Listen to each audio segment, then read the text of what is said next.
Hola mis queridos amigos, nuevamente con ustedes su doctor Tira, que ronca en esta negra noche neoliberal, latinoamericana, sudamericana y ecuatoriana.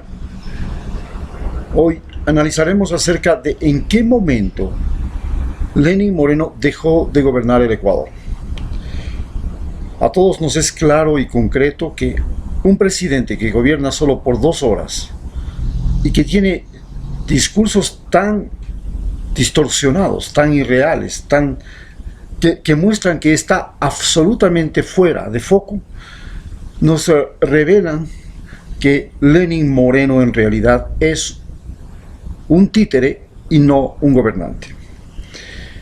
¿Cuándo Lenín Moreno dejó de gobernar el país? Primero señalemos que Lenín Moreno se da cuenta que no puede gobernar luego de las elecciones en las que es elegido presidente, porque las gana con tal nivel de sospecha sobre su victoria que es necesario un recuento de votos y finalmente se le entrega el cargo de presidente. Pero en esas elecciones, que son casi una derrota, él se enfrenta o hace dos actos importantes. Primero, toma conciencia de su parálisis. Se da cuenta que ese es realmente el principal problema que tiene para gobernar. No tiene capacidad de movilidad y no puede trabajar más de cierto número de horas porque sus condiciones físicas no le permiten. A partir de ese momento, traiciona a Rafael Correa y traiciona a la Revolución Ciudadana, para lo cual primero se apropia del partido, luego se apropia de todos los asambleístas traidores de Alianza País, y estos asambleístas traidores con él hacen un juicio al vicepresidente Jorge Glass y lo meten a la cárcel, porque era necesario librarse de Jorge Glass, porque inmediatamente que hace esta jugada recibe la llamada y la visita de Manafort, el asesor de Donald Trump, y con él acuerdan un gobierno conjunto entre Estados Unidos y Lenín Moreno. Es decir, el que va a gobernar Ecuador es Estados Unidos, porque no existe realmente alguna otra fuerza política que pueda representar un verdadero respaldo para Lenín Moreno. Estados Unidos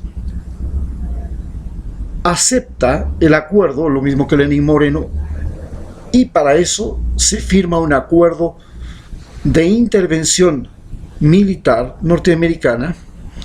a través de funcionarios que llegan periódicamente cada 15 días al Ministerio de Defensa y controlan el funcionamiento del Ministerio de Defensa con el pretexto de la lucha antiguerrillera y la lucha contra el narcotráfico en la frontera norte, y luego la entrega de las bases de Manta y de Galápagos con el pretexto de la lucha antidrogas. De la misma manera pasa a controlar la policía, que es otro de los elementos que siempre ha intervenido en estas disputas electorales, pues ya recordemos que el ejército fue el que organizó y el que produjo los cambios de Abdalá Bucaram, intervino en el cambio de Yamil Mawad, intervino en el cambio de Lucio Gutiérrez, y la policía intentó el golpe de Estado del 30 de septiembre. A partir de ese momento, el siguiente paso es la relación con el Fondo Monetario Internacional, es decir, el control de la posibilidad de una sublevación, de una subversión del orden, está a cargo del Pentágono. El control económico, el manejo económico del país pasa a estar a cargo del Fondo Monetario Internacional. No puede y no sabe qué medidas económicas tomar, no tiene idea de lo que es la economía, no sabe dónde está parado, y el Fondo Monetario Internacional acude en su ayuda, para lo cual firma un acuerdo en el que prácticamente el Fondo Monetario Internacional decide cómo se va a usar el dinero en Ecuador. Y justifica su presencia a través de una entrega de un crédito que es cerca de 10.000 millones de dólares, una cantidad extraordinaria que se le da a Ecuador para que pueda él manejar y salir adelante, con el pretexto de que el país estaba sumamente endeudado. Se pinta la figura de que el país no tiene capacidad, no tiene recursos y no puede continuar con esta política de inversión pública, contratación de empleados, circulación del dinero que tenía Rafael Correa, que se llamaba el sistema anticíclico, es decir, el Estado, en lugar de coger y guardar dinero para pagar a los acreedores, el Estado invierte el dinero, produce un movimiento económico, reactiva la economía, y de esa reactivación de la economía recoge más impuestos, y de esos más impuestos tiene para pagar. Esa era la fórmula de Rafael Correa. Aquí no, aquí es simplemente la tacañería. Es un presidente de una cultura tacaña. Es un tipo que tuvo un accidente de tránsito, vivió dificultades económicas, traspasó esas dificultades económicas, pero esas dificultades económicas en su vida personal lo convirtieron en un individuo austero, en el sentido del gasto público, porque cuando tuvo dinero y logró tenerlo a través de las cuentas en paraísos fiscales y de manera irregular, se convirtió en un hombre adinerado, en un gastador y en un traidor de Rafael Correa y traidor de la confianza que el pueblo ecuatoriano depositó en él cuando fue electo. Entonces llama a una convocatoria, y en esa convocatoria, usando una pregunta tramposa de que en el Ecuador se habían violado 4.500 niños, a partir de esa pregunta saca otra serie de preguntas escondidas, con doble intención y con un texto adjunto que explicaba con más detalle lo que era la pregunta, pero que nadie leía, la letra pequeña de la consulta, y consigue un consejo de participación ciudadana interino en el que hay dos individuos directamente relacionados con la embajada norteamericana que comienzan a operar bajo órdenes estrictas de Donald Trump. El uno es Trujillo y el otro es Lucho Hernández. El uno asegura la fidelidad de los medios y de los empresarios, y el otro asegura la fidelidad de las Fuerzas Armadas. Una vez que tiene conseguido eso, comienza a intervenir directamente sobre la justicia. Lo meten a Jorge Glass a la cárcel, se libra del vicepresidente, porque se estimaba, según cálculos de Rafael Correa, que era muy posible que Lenín Moreno no pudiera gobernar, porque se sabía que era paralítico, pero con una parálisis muy especial. Desde la 10ª vértebra dorsal, él pierde el control de toda su movilidad, incluido el tránsito intestinal, las micciones y todo eso, lo cual hace realmente imposible que una persona con una parálisis de ese tipo pueda ser un gobernante. Ni siquiera podría ser un conductor de autobús. En esta situación se da la persecución a Jorge Glass, se lo mete a la cárcel, y ahora se demuestra que las acusaciones fueron fabricadas. Capaya, que es uno de los que le acusa a Jorge Glass, hoy revela que hizo la acusación a cambio de que el creo le diera libertad después de que había confesado en contra de Jorge Glass, pero en realidad eso no existió. No existió el delito, y se le implicó y se le hizo comparecer al director de Petroecuador, y de esa manera se fraguó una trampa judicial para Jorge Glass, que lo tienen ahora en la cárcel. Es una víctima de la justicia ecuatoriana. Es una víctima de la justicia ecuatoriana. Bien, a partir de eso, también entra bajo el control del presidente la Superintendencia de Comunicaciones. Entonces quitan la ley del linchamiento mediático, que impedía el linchamiento mediático a los medios, y los médicos se dedican a hacer linchamiento mediático de todo funcionario y de toda acción que hubiese hecho el gobierno anterior.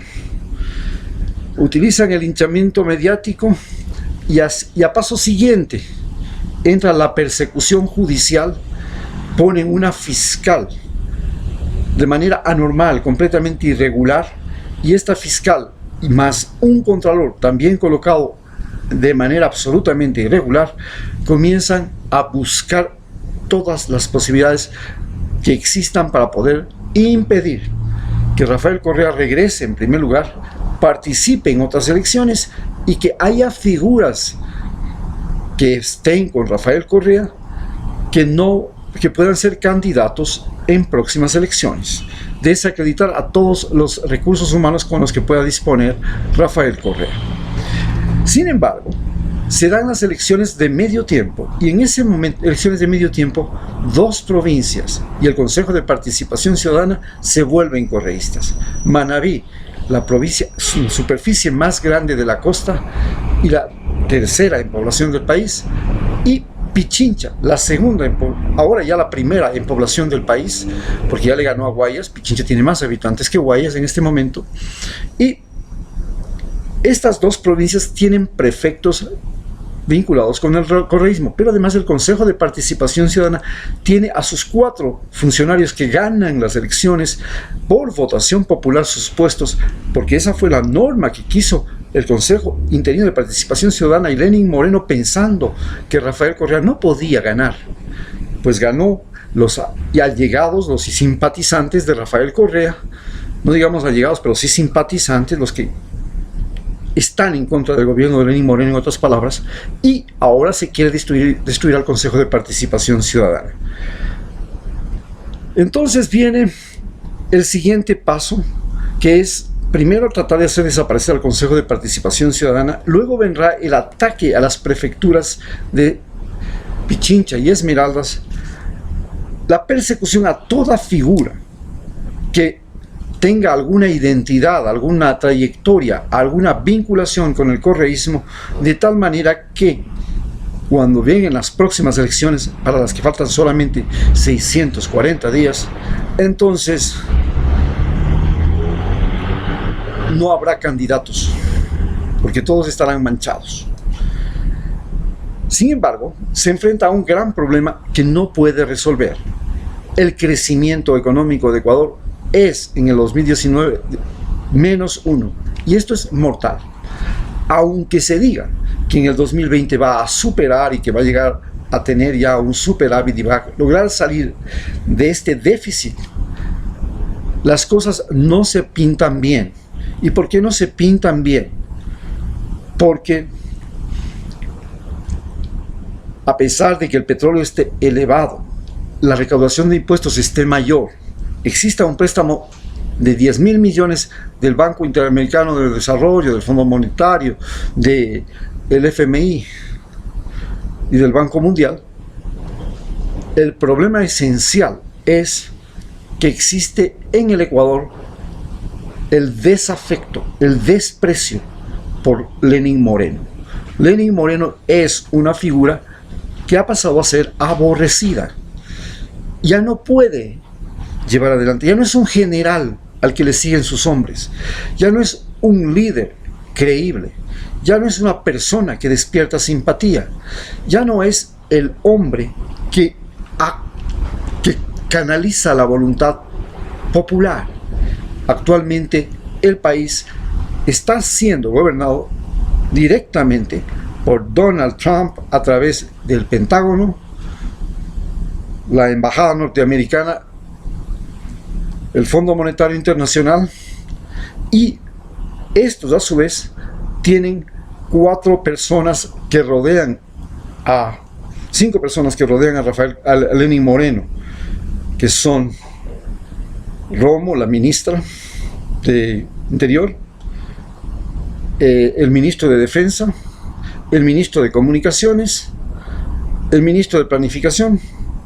Juan Salvador Roldán, Albornoz, que es un consejero, y Santiago Cuesta. Por ahí está la jugada, y ellos son los que están oyendo y recibiendo todas las indicaciones que les da la embajada norteamericana. En las próximas elecciones tenemos un gran problema, y el problema ¿es bueno o es malo que estemos dependientes directamente de Estados Unidos y manejados por Estados Unidos? Porque nuestro presidente no tiene ninguna capacidad física, ni tampoco tiene una preparación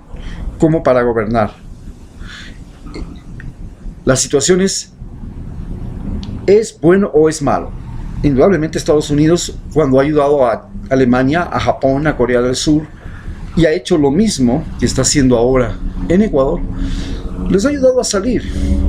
Sin embargo, el gran problema que se presenta es que cuando eso sucedió en Japón, Alemania y Corea del Sur, la clase dominante en Alemania, Japón y Corea del Sur había desaparecido por efectos de la guerra y prácticamente fue reemplazada por una nueva generación de seres humanos que no veían en lazos sanguíneos, en aristocracias, en privilegios, esa posibilidad. Pero Ecuador, el gran problema es que la embajada norteamericana quiere gobernarnos con los oligarcas, y estos oligarcas son gente que empezó en la colonia, y otros empezaron cuando empezó la época de las exportaciones bananeras, el apogeo bancario, en fin, y son familias que han dominado y han sometido al Ecuador y que tienen y que representan una élite que el pueblo aborrece y reconoce. Estos se encuentran todos agrupados en pequeños partidos políticos que se llaman, a los que llamamos partidocracia. La gente odia la partidocracia, odia al Partido Social Cristiano, odia al partido de Abdalá, odia al partido del Creo, odia ahora a Alianza País, odia a todos los partidos, y a tal punto, esto es claro, que en el país existen en este momento 272 partidos. Con esto concluimos y vemos podemos decir entonces que prácticamente Lenín Moreno dejó de gobernar Ecuador el mismo momento en que casi pierde las elecciones. Muchas gracias.